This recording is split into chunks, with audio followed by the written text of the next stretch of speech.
Our alpine glaciers are rapidly vanishing. For many, this is the most visual sign of ongoing climate change, because they see the glaciers as a thermometer for Earth's climate. But is it really so simple? To answer this question, I'm heading up to the Zugspitze to visit 3 of Germany's very few remaining glaciers, the Höllentalferner and the northern and southern Schneeferner. This diagram shows how the surface area for each glacier evolved over time. And more than 40 years ago, these 3 glaciers covered roughly the same surface area. But since then, they've evolved quite differently. The first glacier on our list is Höllentalferner. But to get there, we have to head up Höllental Valley with its famous gorge. This gorge was formed over millions of years as the water carved its way through the limestone. And since it's partly glacier meltwater, we can simply follow up the stream to our first destination. But before we reach the glacier, we have to talk about some basics. On Earth, we have a variety of landforms containing frozen water, which we call the cryosphere. For instance, icebergs, sea ice, and seasonal snow. But none of these is a glacier. Because by definition, a glacier originates on land by snowfall surviving the melt season year after year. With time, the snow is then compacted from fluffy fresh snow to rock-solid glacier ice due to its metamorphism. But only as the body of ice reaches a certain size so it can deform under its own weight, we can officially call it a glacier. Similar to a mountain river, the ice is in fact flowing down the mountain. So slow, however, you cannot see it with your own eyes. If you look closely at this time-lapse of an Austrian glacier, you can actually see the glacier flowing. This flow is also enhanced, as not all parts of the glacier accumulate or melt at the same rate over the course of the year. Healthy glaciers mostly have an effective mass gain at the higher parts of the glacier and a mass loss at the lower parts, as the air temperature decreases with altitude. So it's totally normal for the lower sections of the glacier to melt away during summer, because this ice mass is compensated by the accumulation of fresh snow mass at the top of the glacier. This results in an altitude on the glacier where the mass gain and loss are exactly in balance over the course of the year, the so-called equilibrium line altitude, or short ELA. On annual timescales, this altitude is sensitive to meteorological variability. For instance, in an exceptionally hot summer, the equilibrium line moves up the glacier in altitude relative to the 30-year average. However, these statistical weather fluctuations have no long-term impact on the condition of the glacier. But for longer timescales, this equilibrium line altitude is an important indicator of glacier response to climate change. Often, if people hear climate change, a lot of people just think of global warming. But in reality, our climate system is way more complicated than that, because all components of the Earth's climate system interact with each other and create feedback loops. For instance, if our glaciers vanish, the land below is exposed. Since the soil has a darker color than the ice, more of the sun's energy is absorbed, resulting in a warming atmosphere. This again increases glacier melt, creating a feedback loop. Of course, in different climatic regions, the glaciers also behave differently. For instance, in different parts of the European Alps, it snows more or less, whereas in other regions, it's warmer or colder. Therefore, also the glacier behaves differently. But in our case, the glaciers are just apart a few hundred meters. So what's the issue here? With every kilometer we head up the mountain in elevation, the air temperature decreases by around 6.5 degrees Celsius. So we have a direct link between altitude and the mean air temperature. Hence, is the altitude the only parameter that determines whether a glacier can exist? This graph shows the middle altitudes of all north-facing European glaciers. Here, each of these stacked boxes represents a single glacier, And most of these glaciers can be found within the bell-shaped distribution, but there are always some glaciers that manage to survive in lower altitudes until now. One actually being the Höllentalferner, so there must be other important parameters as well. We already got up the mountain quite a bit, but now it's only gonna get steeper. And here, we can even find evidence of the past glaciers' extent that covered this valley during the last ice ages. Because glaciers don't only flow down the mountain like a fluid, they also slide down the mountain as a solid by carving these very smooth limestone features. Now we're only a few hundred meters away from the glacier, so now it's time to talk about how a glacier responds to a change in climatological forcing. In a simplified example, we assume a glacier in equilibrium. The glacier volume and the altitude of the equilibrium line remain constant. Now we assume a sudden climate change that is beneficial to glacier growth. Then the ELA decreases and the glacier volume therefore increases. However, this does not happen abruptly, but the glacier continuously adapts to a new glacier equilibrium. Only when the glacier volume is constant on average, the glacier has adapted to the new climatological situation. And the time the glacier needs to adapt to its new equilibrium highly depends on the glacier's size and volume due to its inertia. And our relatively small alpine glaciers only take decades to adapt, whereas the large Greenland and Antarctic ice sheets take hundreds of years to adapt to new climatological conditions. For the opposite case, we assume a sudden climatic change that favors glacier melt. We see that glaciers that would have never formed in the new climatological condition can still survive for some time due to the glacier's inertia. So if we look at the state of our glacier, we are always also looking at our past climate.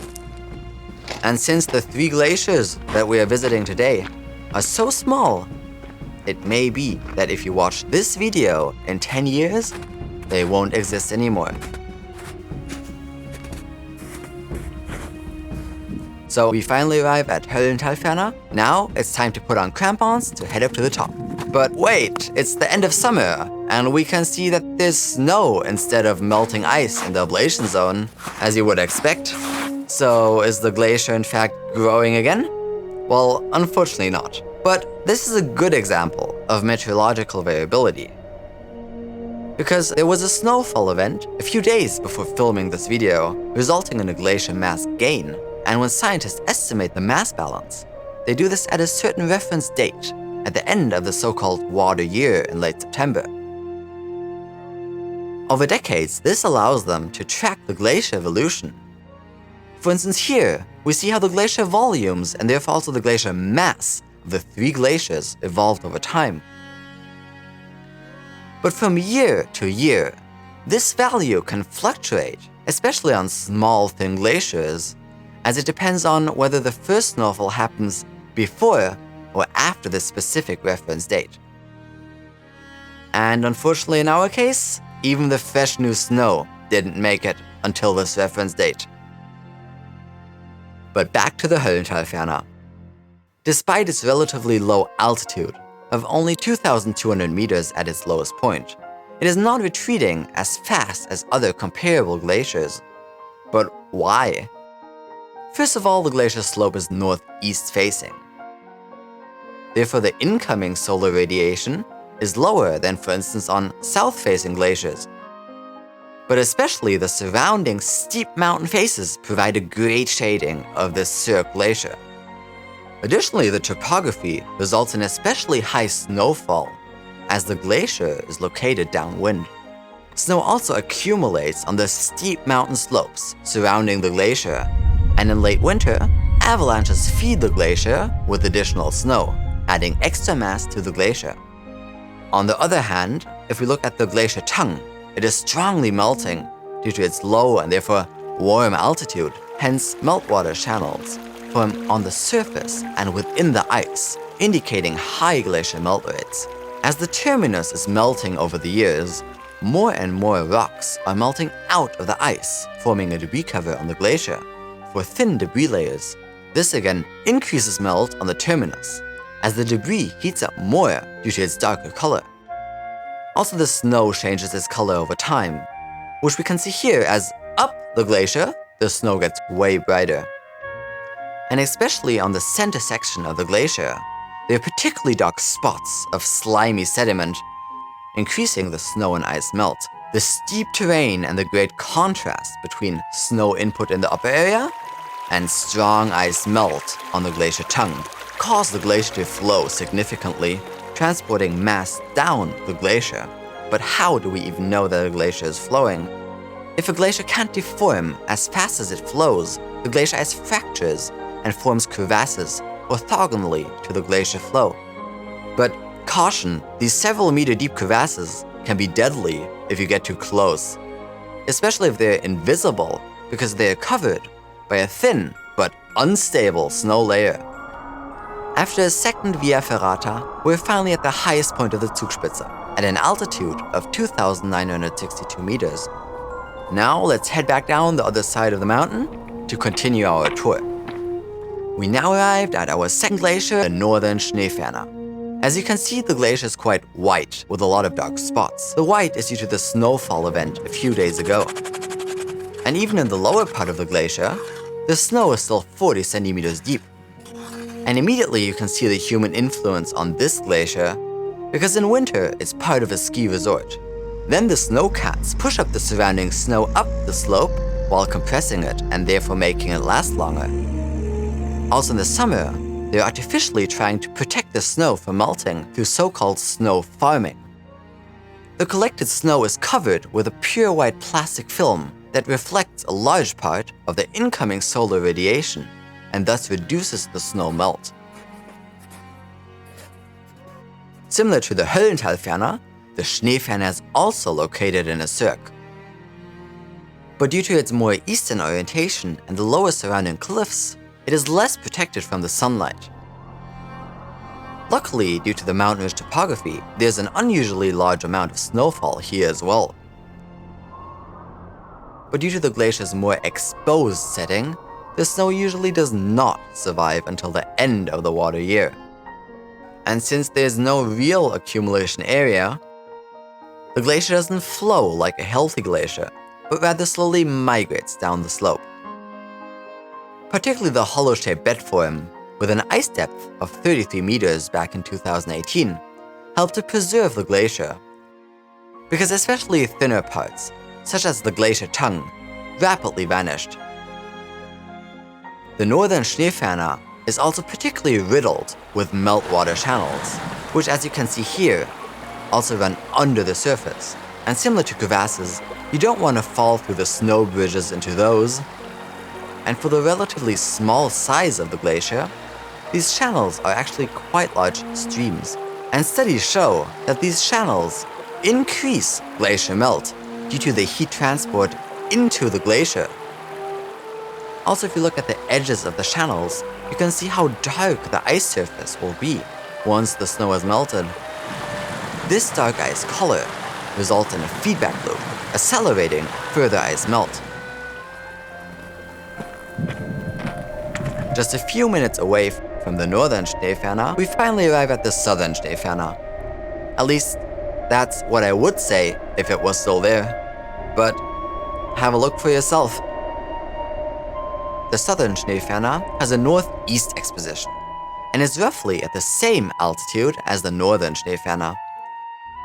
However, most of what you see is actually not the glacier, but just remaining snow from the previous ski season and the previous snowfall event.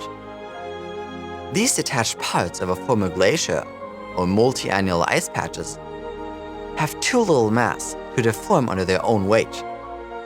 This is why they're not considered a glacier anymore, but are only referred to as dead ice. At the end of the Small Ice Age, in the middle of the 19th century, this glacier used to be the largest of all German glaciers. Hence, why did it then retreat much faster than the neighboring glaciers? If we look again at the previous figure, displaying the glacier's surface area, we can see that around 1979, all three glaciers had similar values, But if we now look at the glacier volume evolution for comparison, it's a completely different story. We see that the southern Schneeferner was always rather thin.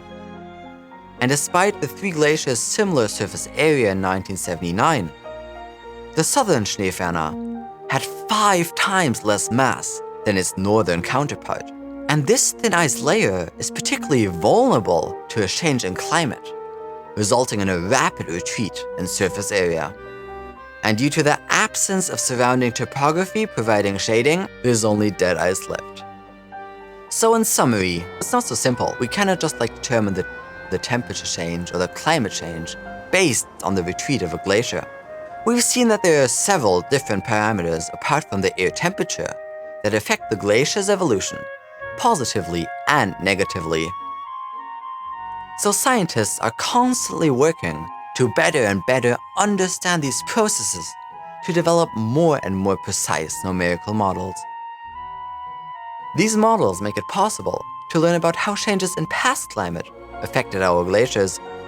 But maybe even more importantly, we can make predictions on how our glaciers, and therefore also our whole climate system, will change in the future. And if you're now keen on seeing these glaciers in person, you'll have to do it soon, because they won't remain with us for too much longer.